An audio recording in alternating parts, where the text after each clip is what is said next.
Olá, pessoal, quanto tempo, né? Eu fiquei aí um tempo sem gravar, na verdade foram 3 meses e hoje estou aqui. Hoje é dia 8 de junho, então eu estou sem gravar março, abril, maio, então junho eu estou retomando.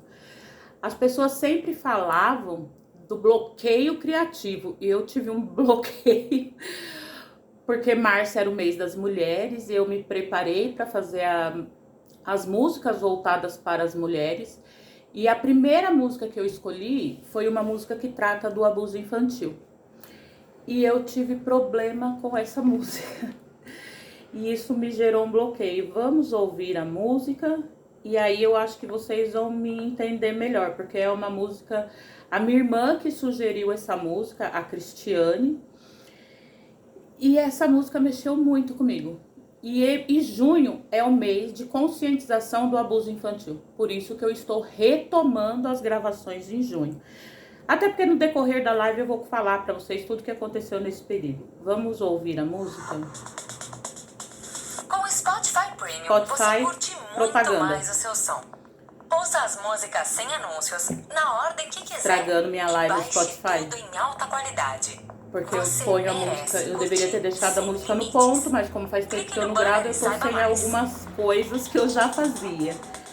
Então vamos ouvir a propaganda do Spotify, porque esse aqui é o grátis. O meu pago tá no celular que eu uso pra gravar.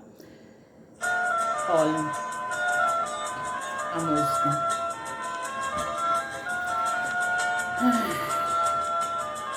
Prestem bem atenção na letra.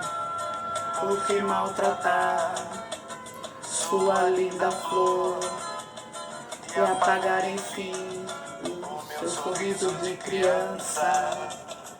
É demais saber que te satisfaz corrigir um erro, castigando sem clemência o meu coração. Não guarda rancor, só lhe tem amor, se quer saber. Não sou de abusar, procure entender. O meu mundo é colorido, complicado pra você. Vem fantasiar esse sonho meu, alegrando o meu viver. Só quero que você me dê a mão. Já me valeu essa lição, eu sei que sou seu bem-querer. Eu sou tão inocente, pode crer, mas consciente pra saber que mesmo assim amo você. Por que maltratar sua linda flor e apagar enfim o meu sorriso de criança? É demais saber que me satisfaz corrigir um erro, castigando sem clemência o meu coração. Não guarda rancor, só lhe tem amor, se quer saber. Não sou de abusar, procure entender. O meu mundo é colorido, complicado pra você. Vem fantasiar esse sonho meu, alegrando o meu viver. Só quero que você me dê a mão. Já me valeu essa lição, eu sei que sou seu bem-querer. Sou tão inocente, meu Deus. Mas consciente pra saber que mesmo assim amo você. Eu só Quero que você me dê a mão.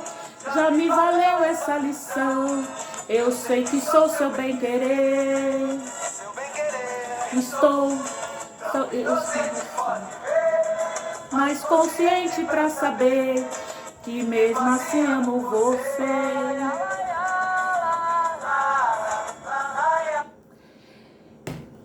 Então eu vou hoje explanar sobre essa música, mas primeiro vamos orar? Pai nosso que estais no céu, santificado seja o vosso nome. Venha a nós o vosso reino, seja feita a tua vontade, assim na terra como no céu. O pão nosso de cada dia nos dai hoje. Perdoa as nossas dívidas, assim como nós perdoamos os nossos devedores. E não nos deixeis cair em tentação, mas livra-nos do mal, pois teu é o reino, é o poder e a glória para sempre. Amém. Então, o que essa música me trouxe é abusos infantis. E aí foi um gatilho e eu travei. E nesse período de março até aqui, eu fui para São Paulo, fiquei 2 meses, fui para Florianópolis, viajei, estive com os meus, estive com meus filhos, estive com meus pais, estive com meus netos, resolvi as questões do divórcio, fechei novas parcerias, fechei novos contratos, expandi a empresa. Eu vivi, mas estar em São Paulo e essa música era o mês das mulheres, né? E infelizmente eu fui uma vítima de abuso infantil. Abuso sexual, e não foi só uma vez, foram várias vezes. E aí eu travei. Mas nós não vamos falar somente desse tipo de abuso. Nós vamos falar também de abusos psicológicos, abusos físicos. Porque na mesma forma que eu fui vítima de abuso, eu fui uma abusadora dos meus filhos. Porque eu batia nos meus filhos. Batia mesmo. Eu lembro que eu ia trabalhar e eu colocava uma vara pendurada e falava: se vocês fizerem alguma coisa, a hora que eu chegar, vocês vão apanhar. Mas o que aconteceu ali? Eu reproduzi o que eu tinha aprendido. Não culpo meus pais de forma alguma, porque, olha, vamos lembrar que o Brasil foi descoberto em 1500 e ele foi colonizado pelos portugueses que trouxeram a escravidão. E qual que era a forma de punir os escravos que não obedeciam? Era batendo. Então, eu sou descendente de índio, com portugueses, com negros, então foi uma reprodução. A minha mãe conta que o meu avô, o pai dela, ele batia nas crianças com vara de marmelo, que eles tinham que ir buscar, e principalmente meu tio Toninho, que já é falecido, ele apanhava tanto, e aquilo ficava na carne viva, e meu avô colocava ele na salmoura. Gente, isso é de uma crueldade. A minha mãe me bateu uma vez, porque ela conta, e eu não me lembro porque eu era muito pequena, e o meu pai me bateu uma vez. Eu já era mocinha, eu devia ter uns 16 anos, e eu lembro que quando meu pai me bateu, eu tive uma paralisia do lado aqui, se vocês observarem, eu tenho até um olho menor, mas eu lembro que meu pai batia muito no meu irmão. O meu irmão apanhava muito, o meu pai não batia, ele dava croque assim na cabeça, e isso era terrível. E a minha irmã, que também apanhou. E lá em casa a coisa era tão assim que a Cibele, ela ouvia meu pai chegar com o carro, ela se mijava de medo de apanhar. Mas vamos lembrar, vamos retroceder lá atrás. Meu pai era um alcoólatra, hoje, graças a Deus, não é, já faz anos que ele mudou, ele é uma outra pessoa. E a minha sobrinha fala assim, o papai eu não conheci, mas o vovô, ele é o melhor avô do mundo. Porque graças a Deus que deu tempo de Deus transformar a vida dele. Então vamos voltar para a música. Eu só fiz essa introdução para vocês entenderem por que eu tive o bloqueio. Eu estava em São Paulo, eu estava ali na onde eu tive todo tipo de abuso, porque depois de casada veio outros tipos de abusos também, sexuais, psicológicos, financeiros, patrimoniais. E eu travei, eu não conseguia, mas eu tenho que falar isso, eu tenho que lidar com isso, porque eu mudei. Então vamos na música? Essa música, ela é do grupo Sampa, ela foi gravada em 1992. Quem era o Marquinhos, PQP, Jairo Barbosa, ela está no disco Liberdade de Sonhar. Quando o Marquinhos gravou essa música, ele tinha batido na filha dele. E aquilo deu um remorso nele tão grande que ele compôs essa música. Por que maltratar sua linda flor? Olha como ele começa se referindo à menina. porque a gente tinha aquilo, né? Menininha, princesinha, meninos tem que ser forte, meninos não choram. Graças a Deus que essa cultura está mudando. E assim, ele fala ali da inocência infantil. E ali vem uma complexidade de emoções humanas, né? E apagar, enfim, o seu sorriso de criança. A criança, ela é tão inocente que ela apanha e daqui a pouco ela tá no colo daquele que é do seu algoz. Porque é toda uma inocência, ela tá começando a viver. Vamos dizer assim, quando eu fui abusada, eu deveria ter entre 4 e 5 anos. Eu lembro de tudo. Eu lembro de tudo, eu lembro do cheiro, que é memória olfativa. Eu lembro de tudo, tudo, tudo. Não que isso definiu a minha vida, mas eu sei que hoje eu tenho alguns comportamentos por conta disso. Aí vem, continuando a música. É demais saber que te satisfaz corrigir um erro, castigando sem clemência. Ou seja, a criança fez alguma coisa errada e aí o pai, ou a mãe, ou o irmão, ou o tio, porque sempre é alguém próximo. Principalmente crianças, os abusos ocorrem dentro de casa, na casa dos tios, na casa dos avós. Por isso, esse mês de junho, que é o mês de conscientização do abuso, vamos olhar quando a criança não quer mais ir no colo do tio, quando ele evita a tia, porque a tia bate. Tudo, o comportamento da criança fala muito. E aí ele quer corrigir um erro. Por exemplo, a criança pegou a farinha de trigo e jogou na cozinha que acabou a faxina. Ele vai lá e dá uma surra. Isso satisfez o adulto como? Como que a gente encontra prazer em bater? Isso é perverso. Isso é sádico, né? Hoje eu me dedico muito a estudar o comportamento humano e eu vejo esses desvios de caráter, não é nem é de personalidade, não é caráter. É a tua personalidade, é onde você encontra prazer. Vamos lembrar do caso do Henri Borel?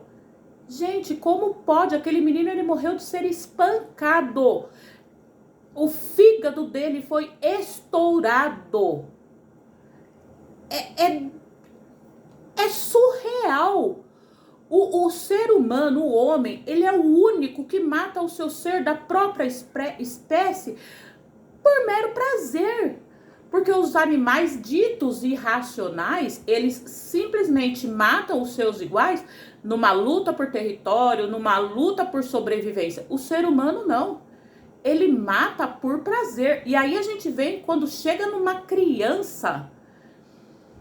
Meu Deus, estudar o comportamento humano exige um pouco de estômago, um pouco de sangue frio. Aí o ser humano castiga aquela criança por castigar.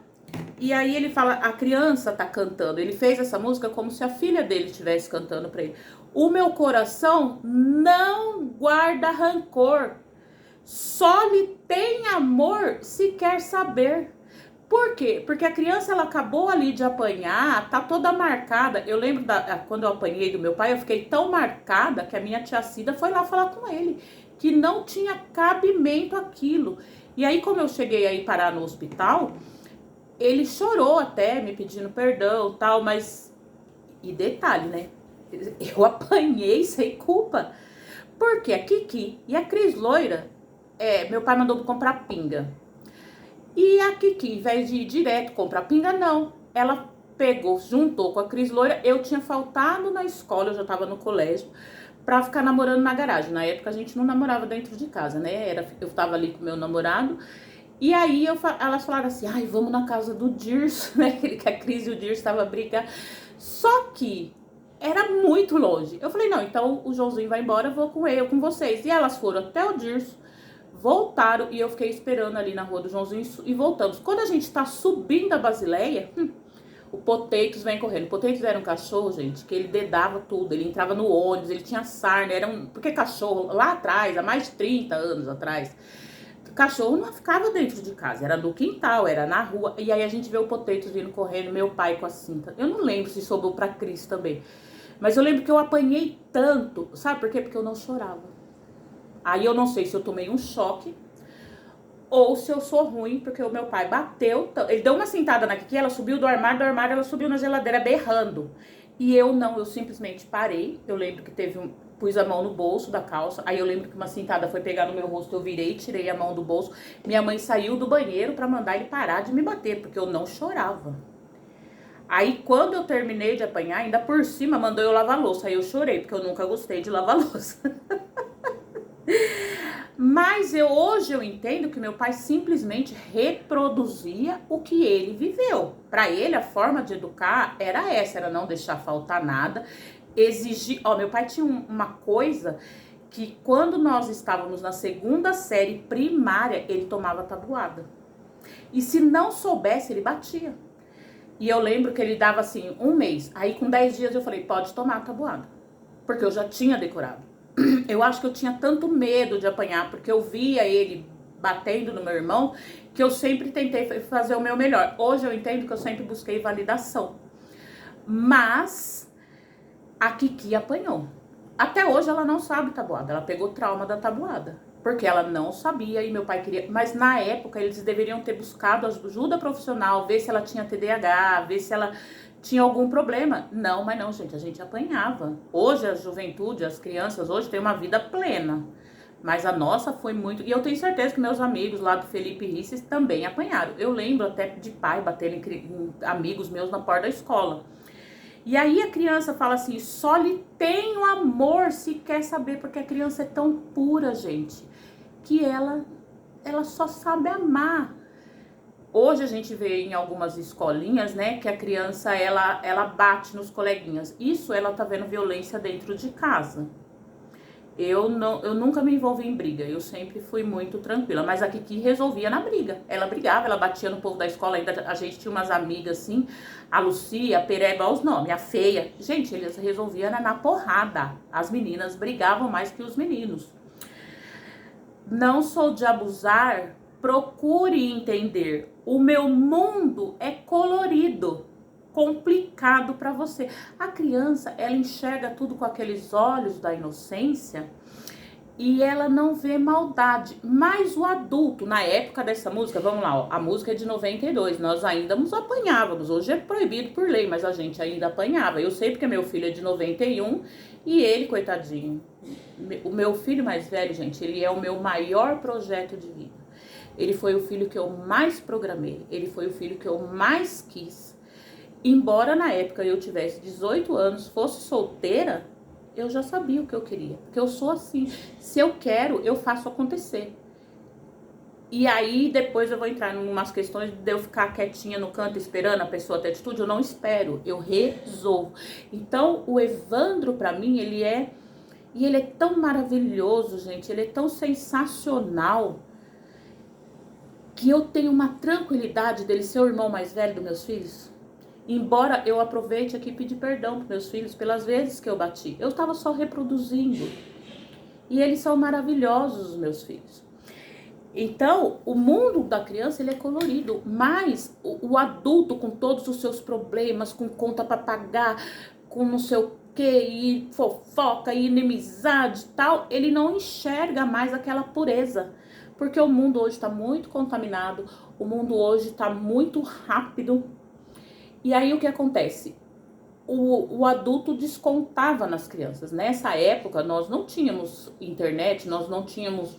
Eu acho que na época o que existia era o fax. E estava começando a era do computador, mas ainda nós trabalhávamos o computador na linguagem DOS. Então, era complicado bastante. Aí ela continua. Vem fantasiar esse sonho meu, alegrando o meu viver. A criança tem que ser feliz. A criança tem que ser respeitada, a criança tem que ser entendida, a criança tem que ser cuidada em todos os aspectos. A criança, ela precisa ter cuidado emocional, ela precisa ter cuidado físico, ela precisa ter cuidado intelectual. Quantas mães eu atendi na época da pandemia, por conta do conselho tutelar, ir atrás delas por conta delas não entregarem as atividades na escola e isso elas tomarem a advertência do conselho tutelar por abandono intelectual. Porque nós temos obrigação de educar nossos filhos, não somente educar para que eles possam estar ali tendo uma profissão, mas educar eles como pessoas, como bons seres humanos. Eu dou graças a Deus pelo modo que meus filhos tratam as esposas. Eu lembro no casamento do Elias que o Eliseu, eu não sei o que deu na cabeça do ex-namorado da Cecília aparecer no casamento. Gente, ele batia na Cecília. E aí o que aconteceu? Quando ele apareceu no portão da casa dela, porque foi uma festinha íntima só para os familiares, o Eliseu perguntou quem era, ele falou, o Eliseu não pensou duas vezes. Ele desceu o couro no menino. E aí, o que acontece? Meus filhos é uma quadrilha. Juntou Evandro, juntou Elias, juntou o Careca, juntou... O Careca nem perguntou, já chegou na voadora, né? Gente, eu sei que foram batendo nesse menino, e o menino com um pitbull.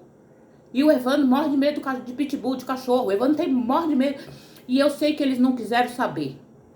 Gente, mas pensa bem, esse rapaz abusador, ele foi tão abusivo que ele apareceu no dia do casamento da menina. Pra quê? Pra desqualificá-la? Pra mexer com o psicológico dela? É que ele não sabia com quem que ele tava mexendo, né? Mas assim, é surreal o que um homem submete uma mulher. E a criança fala pro adulto ir fantasiar, alegrando o viver. Hoje eu vejo a minha nora com a Sara brincando de casinha, lendo história. Eu vejo a Mica lá naquele cuidado lá com a Elis e arruma o cabelo, a Lari com o Tutis dança, o Enzo, né, que agora que o Eliseu e a Mica casaram, o Enzo ali junto e corre no quintal. É isso que a criança precisa. A criança precisa de leveza. Leveza. Eu não brinquei com meus filhos. Infelizmente, foi muito pouco. Eu sei que o meu ex-marido brincou mais, até porque ele ficava em casa, então ele fazia campeonato de videogame pros meninos, os meninos comendo hambúrguer, jogando videogame e ele fazendo hambúrguer para as crianças, ele brincando, ele sempre foi assim leve. Porque ele não tinha preocupação. Eu era a bruxa, eu era o sargento, as minhas irmãs me chamavam de sargento, porque eu exigia demais dos meninos. Perdão, meninos. Mas eu amava tanto vocês, tanto, eu tinha tanta responsabilidade com vocês, que eu não tinha tempo de brincar. Mas já com meus netos é diferente. Um dia eu lembro que eu tava deitada no corredor com as crianças, e o Evandro falou, eu vivi pra ver isso, né? Gente, mas é que vó é outra coisa. Vó é outro amor. Tenham filho logo pra vocês serem avós, avós, porque é maravilhoso. Eu tenho um vídeo no meu Instagram, eu fazendo aviãozinho com a Sara, eu já fiz aviãozinho com o Enzo, já fiz com o Arthur, eu brinco de pega-pega, de esconde-esconde, de cobra cega. A gente faz um fuzuê, eu com as crianças, mas hoje eu consigo fazer. Com os meninos eu não conseguia, porque eu tava naquela responsabilidade de mãe, de criar, de educar. Aí ela fala, só quero que você me deu a mão, já me valeu essa lição, eu sei que sou seu bem-querer. A composição da música, ela fala que sabe que ele ama e que ela já aprendeu a lição, porque ela apanhou e ela não merecia, né? E ela quer segurar na mão. O Eliseu, ele reclama, que ele fala assim, que ele ia me abraçar, e eu falava, ai menino, não me abraça. Ai, sai daqui, é pegajoso. Gente, eu não recebia abraço. Como que eu vou dar abraço se eu não recebia abraço? Eu não tô reclamando. O meu pai, ele trabalhava em 2 empregos. Minha mãe, gente, a imagem que eu tenho da minha mãe, ela lavando roupa no tanque. Eu lembro da primeira máquina de lavar. Imagina, 4 filhos. Ainda minha tia Berê morava lá em casa, o tio Ageu, o Mel, que eles são irmãos da minha mãe. Minha mãe passava o dia lavando roupa, torcendo roupa, pondo roupa no varal, fazendo comida, limpando a casa. E meu pai ele é machista ainda.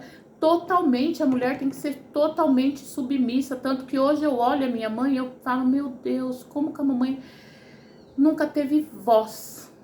A mamãe sempre foi submissa ao papai, o papai gritando, berrando, que ele sempre foi imponente, prepotente, e a mamãe ali naquela submissão. A palavra é exatamente essa. Não, ele nunca bateu na minha mãe. Mas há outras formas de abuso, porque ele sempre bebeu, ele sempre teve mulher fora de casa. Não que a minha mãe pegasse, mas ela sabia. Mas a minha mãe, ela é semi-analfabeta, ela estudou a 4ª série primária. E meu pai logo cedo tinha uma casa, minha mãe nunca teve. Minha mãe vem de uma família de 22 irmãos. Então vê como a gente vem reproduzindo os comportamentos? Aí ela fala, e sou tão inocente, pode ver, mas consciente pra saber que mesmo assim amo você. Ou seja, ela apanhou, ela explicou para o pai a situação, e ela é tão inocente, mas ela continua amando, como eu amo meus pais. Eu sofri abusos de várias formas ali no meio familiar. Inclusive, quando eu comecei falando o sexual, teve outros abusos que a minha mãe não sabia. Eu contei pra ela agora, esse ano, que ela não imaginava. E assim, eu trago esse tema pesado, mas que pra mim hoje eu ressignifiquei. Tratei muito isso na terapia, porque isso estava atrapalhando as minhas atitudes como adulto. Não tenho problema com os meus abusadores, muito pelo contrário. Não penso neles. Eu acho que isso pra mim foi uma coisa dentro de mim hoje que tá resolvida, mas eu ainda, por conta disso, eu ainda tenho alguns problemas em escolher parceiros. Aí eu cresci, tive o meu primeiro filho solteira, e aí eu também fui abusada naquele momento, porque o pai não queria, ele queria me bater, ele queria me espancar dentro da empresa. Aí eu lembro que tinha um rapaz do controle de qualidade que não deixou, porque ele queria que eu perdesse, ele queria que eu abortasse. Eu não tenho problema nenhum com aborto, cada um sabe o que é, mas o Evandro eu não ia abortar. Não ia mesmo. Ele era o meu bem querer, ele era tudo que eu queria naquele momento, e continuo querendo, continuo amando. E aí ele não quis assumir o filho, ali eu entro no abuso do quê? Da rejeição. Por isso que eu sempre busquei validação. Eu lembro que nessa época eu falava assim, eu vou estudar, eu vou ser o máximo para mostrar para ele que eu não preciso dele. Gente, isso não existe para nós. Hoje, graças a essa terapeuta que eu passo, que é a Janine Cordeiro, que ela trabalha a terapia cognitivo-comportamental, eu tô conseguindo ressignificar muita coisa e enxergar muita coisa. Eu não preciso provar nada para ninguém. Eu sou ótima por mim, eu sou maravilhosa por mim. Eu faço tudo hoje por mim. Envolvimento com homens casados. Por quê? Porque eu reproduzo homens transgressores. Que hoje eu tô sozinha, quero continuar. Aí eu caso.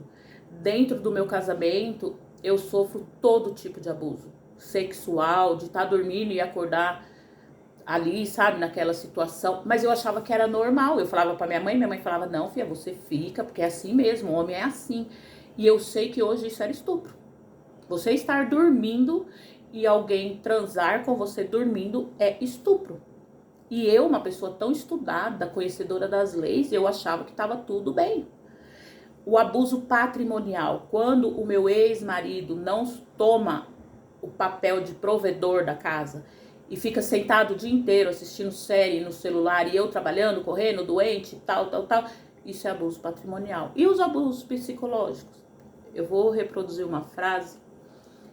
Na época eu dava risada. Ele falava assim, em família, churrasco de família, ele falava assim, e as bartirinhas dela? Bartirinha eram meus seios. Gente, eu tive 4 filhos. E eles riam. E eu ria.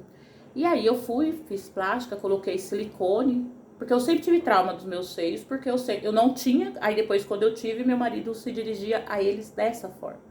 E eu lembro que eu fiz plástica, fiz abdominoplastia, coloquei silicone, ele me traiu com uma prostituta. Então, os abusos vieram acontecendo, mas eu vou dizer, eu não tenho problema nenhum com meu ex-marido, eu tava ali em gaslight, porque a pessoa que tá num ciclo vicioso, ela entra nesse gaslight. As palavras do abusador, ele transforma essa pessoa que ela acha que é normal e vira um ciclo vicioso. Quando ele me traiu, que eu peguei, você tá louca? Vê se você reconhece essas frases no seu relacionamento. Você tá louca, você tá viajando, você não sei o quê. Ou então assim, você não olha pra mim, você só vê os meninos. Nossa, você tá muito gorda. Nossa, você engordou demais, hein? Nossa, e essa barriga? Nossa, olha isso. E mesmo depois da plástica, depois de uma recalcitragem geral, eu também não era boa. Não era boa. E sempre ali, estudando, trabalhando. Aí eu comprava um carro. Nossa, esse carro que você comprou é péssimo. Nossa, esse carro só dá problema. Ou então de manhã me chutar na cama e falar, você não vai trabalhar? Eu tinha que levantar e ir trabalhar. E eu voltava para casa, a casa imunda. Porque também não fazia serviço de mulher. Tanto que eu sempre tive empregado e babá. Mas tá tudo bem, gente. Eu tinha que passar tudo isso pra hoje eu ser uma pessoa melhor. Hoje mesmo eu estava ali, eu falo que eu estava no ócio criativo, né? Eu moro num condomínio que tem piscina, eu estava ali na piscina e eu tava rindo. Eu até tirei uma foto do céu porque eu tava tão em paz.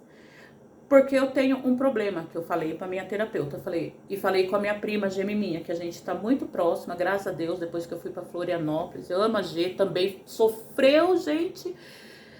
Meu Deus, filha de uma mãe narcisista, hoje que ela tá se reencontrando como pessoa. Na verdade, eu acho que ela tá nascendo agora. E foi tão bom ficar com ela, conversar com ela, fazer essas trocas com ela. E eu amo ela desde sempre. E aí eu tava assim, eu falo pra minha terapeuta que eu não sabia que a vida podia ser tão leve. Porque eu acordava já com gelo na barriga. Qual que era o BO do dia? Eu tava acostumada a viver na guerra. Eu não tava acostumada a viver na paz. Aí eu imagino essas pessoas, né, que vivem lá no Irã, no Iraque, que são pessoas que precisam urgentemente de terapia, precisam. E hoje, embora eu esteja num outro estado, embora eu more sozinha, eu me basto, eu tô feliz. Não, hoje eu me blindo mais. Consegui me afastar de algumas pessoas, embora ame essas pessoas, eu acho que o nosso momento de convivência diária, direto, passou. E assim, eu fiquei 30 anos casada, foram bons 30 anos, teve momentos muito bons, eu falo que ele era o meu melhor amigo, mas teve momentos ruins, e aí quando eu cheguei em Goiás, que eu li o livro Mentes Perigosas, deu uma virada de chave e aí eu não voltei mais. Mas o que eu quero passar, esse mês é o mês da conscientização do abuso infantil. Vocês veem que depois de 50 anos, de quase 50 ou mais de 50 anos de abuso, isso ainda reflete hoje no meu dia a dia. Que bom que eu passei tudo isso, porque hoje eu trabalho com o social e eu consigo enxergar, eu consigo ter empatia pelas pessoas. Porque eu sei o que essas mulheres estão passando. Nós temos uma associação, a Refúgio, que lida com mulheres vítimas de abuso. Então, que esse vídeo talvez chegue a algumas para que elas entendam que estar confortável na situação de abusadas não é o normal. E esse é o anormal. Não é normal nós acordarmos com gelo na barriga, já esperando o próximo problema. O normal é acordarmos leves. Mas nós precisamos fazer também a nossa parte. Nós precisamos nos cuidar. Primeira coisa, caminhada. Meu Deus, gente, o dia que eu não faço caminhada, minha ansiedade fica atacada. Eu faço 1 hora de caminhada. Respeitarmos os horários do nosso corpo. Eu acordo 4h30, 5 horas da manhã, vou fazer minha caminhada, tomo café, aí lá pelas 10 tomo mais um cafezinho preto com um polenguinho, um queijinho, comer menos farinha branca, evitar refrigerante, se cuidar, se preservar, né? Eu aqui em Goiás já emagreci 22 quilos, aí esses 2 meses que eu fiquei em São Paulo eu acabei engordando 8, mas já emagreci 4, voltei às atividades. Mas a criança, hoje existe o conselho tutelar, que ele realmente tem momentos que ele funciona. Eu assisto muito o canal do Beto Ribeiro e o Beto Ribeiro ele é contra o conselho tutelar. Mas o conselho tutelar, ele é o primeiro passo quando você ouvir a criança do vizinho que só chora. Alguma coisa tá errada. A criança que vai para a escola sem tomar banho. Eu fui num evento, numa associação, e tinha algumas crianças cheirando mal. Crianças, assim, de 13 anos, já são adolescentes, com os dentes todos estragados. Isso é o total abandono, porque nós lidamos com crianças em situação de vulnerabilidade. Criança que viu o pai matar a mãe. Hoje, como tá tudo muito mais rápido, as notícias nos chegam mais rápido por conta da internet. Hoje nós temos mais contato com isso. Porém, tudo isso que eu estudo muito neurociência. Então, nós precisamos ver o que nós entregamos para o nosso cérebro. Não assisto mais da Atena, Cidade Alerta. Essas notícias ruins fazem o nosso cérebro entrar em estado de alerta, liberar cortisol e deixar nosso organismo inflamado. E se eu estou inflamada, se eu estou em estado de alerta, como eu vou ser uma boa mãe, uma boa tia para a minha criança que está em casa, que precisa de uma pessoa leve, porque os ciclos se reproduzem. Normalmente, o filho que viu o pai bater na mãe, ele vai bater na namorada. Gente, no primeiro berro, no primeiro tapa, deleta, exclui. Tem uma frase da Rosângela, que ela é uma perita que participa do canal do Beto Ribeiro, que no primeiro sinal de abuso você tem que cortar. O corte tem que ser cirúrgico. Elimine a pessoa da sua vida. Eu conheci uma pessoa e eu já detectei traços narcisistas. Eu não quero envolvimento. Eu estou tentando me blindar. Hoje eu consigo enxergar, mas porque eu estudo comportamento humano. Até em amizade, gente. Aquela amiga que só te critica, aquela amiga que coloca defeito no que você faz, aquela amiga que não te estende a mão, aquela amiga que, ai, seu cabelo tá horrível, ai, porque isso que você fez tá um lixo. Gente, isso não é saudável. Você tem que saber o que entregar pro seu cérebro. Você tem que... Aí eu comecei a assistir muito comédia, porque quando a gente ri, a gente libera endorfina. O nosso cérebro entende que nós estamos num estado de alegria e nós vamos produzir alegria. E isso nós vamos passar para os nossos filhos. O Evandro falou assim, hoje a senhora tá mais leve. A senhora não está tão... Gente, eu era de um drama. Vocês não têm noção de quanto eu era dramática. E aí eu vejo a minha irmã fazendo drama para ter atenção. Gente, eu era insuportável. Eu falo, eu era, porque eu chorava, eu mandava áudio reclamando, eu mandava... Para de reclamar. Quando você começa a agradecer, a coisa flui diferente. Hoje eu tava na piscina assistindo um culto lá da igreja da minha irmã, que eles estão me cercando, né? Embora eu seja candomblessista, eles estão me cercando. Mas eu amo assistir o culto. E eu comecei a chorar. Porque o pastor tava fazendo uma pregação e falando para ter paciência, para esperar com paciência no Senhor. E eu comecei a chorar porque eu comecei só a agradecer. Nesse momento atual da minha vida, eu não tenho do que reclamar. Eu não tenho o que pedir para Deus. Sabe o que eu pedi para Deus? Saúde. E eu agradeci porque eu sou saudável. Eu agradeci porque meus filhos são perfeitos. Eu agradeci porque meus netos são perfeitos. Eu agradeci porque os meus pais estão vivos. Eu agradeci porque eu estou sozinha, mas eu não sou sozinha. Eu agradeci porque eu tive tempo de mudar a minha história. Eu agradeci porque eu trabalho com o que eu amo. Eu sempre amei o direito, mas hoje eu trabalho o direito com prefeituras e associações. Eu não lido mais com o problema dos outros, porque eu não quero mais o problema dos outros. Na área jurídica, o pessoal sabe, a gente cuida do problema dos outros. Quantas mulheres eu atendi para poder pedir pensão, reconhecimento de paternidade, tive negatória de paternidade, realmente não era o pai da criança, mudar... Gente, mulher me ligava que acabou o gás, eu vivia o problema dos outros. E enquanto eu vivia o problema dos outros, além dos problemas que eu já tinha na minha casa, na minha família, na minha vida, na minha história, onde que eu tava? Hoje não. Hoje o meu foco sou eu. Eu falo, Janine, é egoísmo? Ela fala, não, é amor próprio. Eu criei meus filhos, eu adiei meus sonhos para criar esses meninos. Eles estão bem encaminhados, porque eles são todos perfeitos, saudáveis e conscientes do que é certo e o que é errado. Se alguém fizer alguma coisa errada, é problema deles. Eu vou estar sempre disposta a largar tudo e correr a hora que qualquer um precisar de mim. Mas hoje, o meu foco sou eu. Hoje, porque assim, a amizade é uma via de mão dupla. Você se dá e você recebe. Eu não recebo mais. Então, o que eu percebi? Que eu só dava. Então, hoje a única pessoa que eu faço questão de falar todo dia é a minha mãe. Até porque ela já está com... Ela fez 76 anos, ela tá esquecidinha.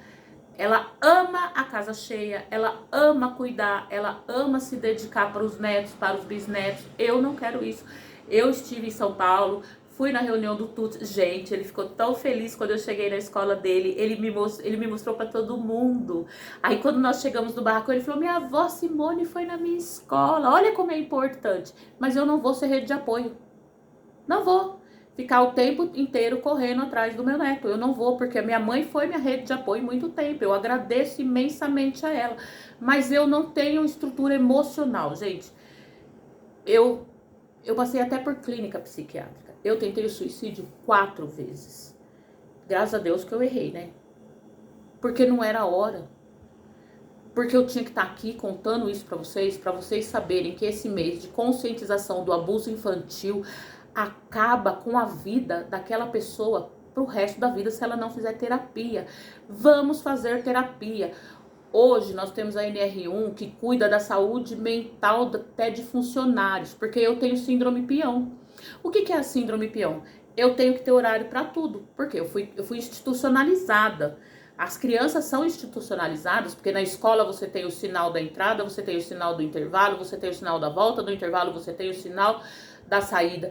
Quando você passa para o ginásio, hoje é outro nome, você tem o sinal da troca das aulas. Isso tá deixando as crianças institucionalizadas. Aí nós vamos trabalhar, aí tem que bater o cartão de ponto, tem hora para almoçar, tem hora para voltar, tem hora do café. Nós somos institucionalizados. Hoje, como eu trabalho, faz muitos anos que eu trabalho por conta, que eu sou autônoma, eu tenho isso de ter horário para tudo. E meu pai também tem, aliás, foi peão de fábrica a vida inteira. Então isso é muito...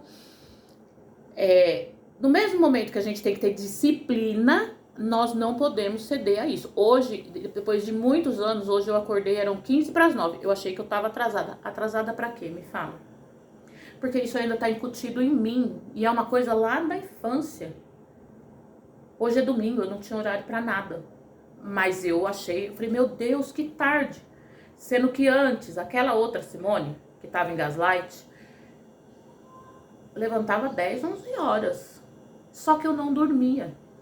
E aí vou voltar, pegar o gancho que eu deixei. A neurociência ensina que o nosso organismo, ele tem a hora para comer. E quando a gente dorme, gente, a gente tem que dormir o mais tardar 10 horas da noite. Por quê? Porque o nosso ciclo do organismo, nosso ciclo noturno, ele tem momentos para tudo ali. E aí ele tem o momento da liberação do cortisol. Presta atenção, todo mundo acorda umas 3 horas da manhã. Todo mundo. Ali, ó, 15 para as 3, 3:15, 3 horas, acorda. É o ciclo do nosso cortisol. Se nós não tivermos dormido o suficiente das 10 às 3, o cérebro libera o cortisol e inflama o nosso organismo. Como que é essa inflamação? Aí a gente começa a ter pressão alta, intestino irritável, sabe? Aquela pessoa que não consegue ir no banheiro todo dia. O intestino é nosso segundo cérebro. Da onde vem a palavra enfesado? De fezes, quando a pessoa está enfesada, nervosa. Então, tudo isso nós trazemos da infância. Olha como é importante nós termos responsabilidade afetiva com as crianças. Eu tenho a minha filha emprestada, a Vicky, que é muito novinha, mas ela me ajuda muito. Ela faz eu enxergar as coisas de acordo com essa geração. Ela e o Dinho, eu conto muitas coisas pra eles. E um dia eu briguei com ela. Briguei, aí passou, eu liguei pra ela, falei, filha, eu tô te ligando pra pedir desculpa, pra você entender que não é assim, que tal. Isso é responsabilidade afetiva, quando você percebe que você pode ter magoado a pessoa. Porque ela fala assim, ai mãe, isso aí vai alugar um triplex na minha cabeça. Então eu preciso não deixar ela com esses gatilhos. Porque ela é novinha, ela tá em formação ainda. Apesar dela ser muito sábia, dela ser muito... ela é muito foda. E mal sabe ela o tanto que ela me inspirou a ficar sozinha, porque ela muito novinha foi morar sozinha em Londres e ela se vira, ela corre, ela resolve, ela faz, e ela foi uma inspiração para mim. Tanto que hoje existe uma filial da minha empresa lá, que ela que vai começar, que tá gerenciando, já levou para Itália, já tá, o negócio já tá caminhado.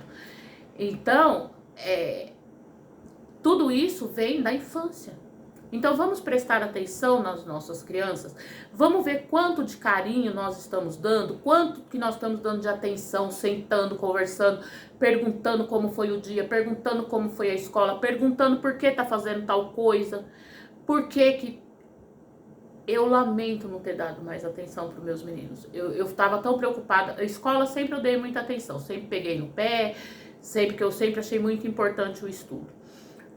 Mas eu falhei em muitos pontos que eu queria saber, o que estava, principalmente o Evandro, que depois eu mudei, ele ficou com meus pais, eu queria ter participado mais, mas não adianta eu ficar chorando leite derramado, nem me lamentando por aquilo que já passou.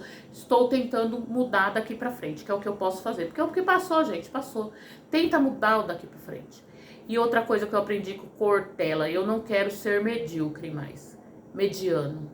Até na Bíblia fala, se for morno, vomitar-te-ei. Eu quero ser intensa, eu quero ser quente, eu quero participar, eu quero ferver, eu quero falar, ninguém mais vai me deixar acuadinha num canto. Ninguém. Quem tem as rédeas da minha vida sou eu. Quem faz acontecer na minha vida sou eu. Quem aceita ser diminuída sou eu. E isso é uma coisa que eu não aceito mais.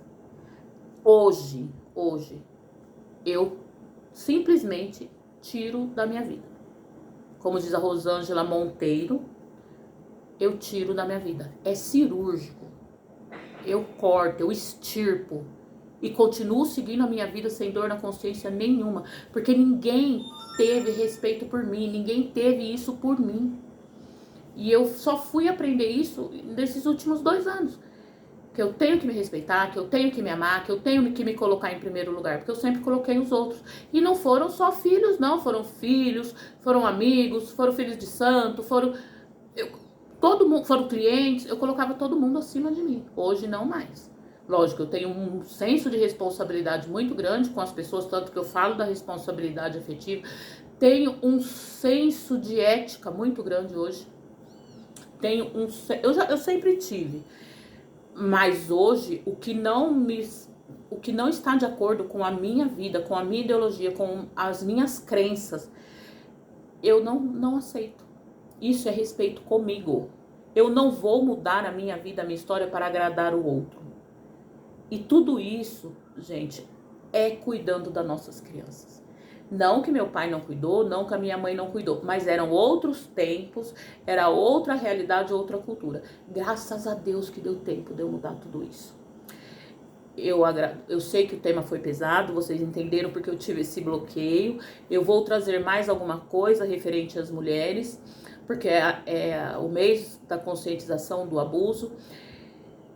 E é isso. Mas eu tô muito feliz, eu fui lá, fiquei com meu povo em São Paulo, eu dei risada, eu brinquei, eu fui pra Florianópolis, eu viajei, eu vi o Pio, que eu amo, vi meu afilhado Lucas, conversei muito com a minha comadre, a Fer, que ela é toda mente aberta, isso fez muito bem pra mim. Ela, comadre, se joga, porque eu ainda tenho, né, as minhas crenças limitantes, eu ainda tenho uns pensamentos mais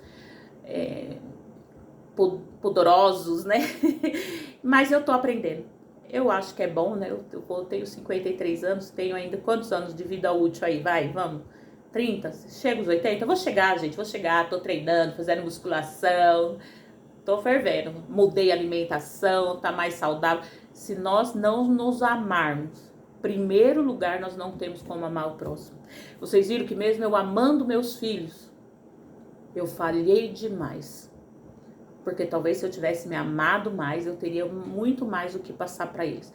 Mas graças a Deus que a nossa cultura mudou. Gente, quando eu comecei a fazer terapia, passar com o psiquiatra, o povo da minha família falava que eu era louca. E hoje todo mundo faz terapia, graças a Deus. Porque quem ia no psiquiatra e fazia terapia nos anos 90, Era louco. O povo falava que eu tava no Juquiri. Então, vamos prestar atenção nas nossas crianças. Elas são, assim, a nossa base. Elas são o nosso futuro. E é isso. Me perdoem os meus erros, me perdoem as minhas falhas. Se eu falei alguma coisa aqui na live que desagrade alguém, eu não tô ligando, porque eu falei o que estava dentro de mim, dentro do meu coração, e eu preciso me libertar de coisas lá de trás, tá? Benção mamãe, benção papai, fiquem com Deus.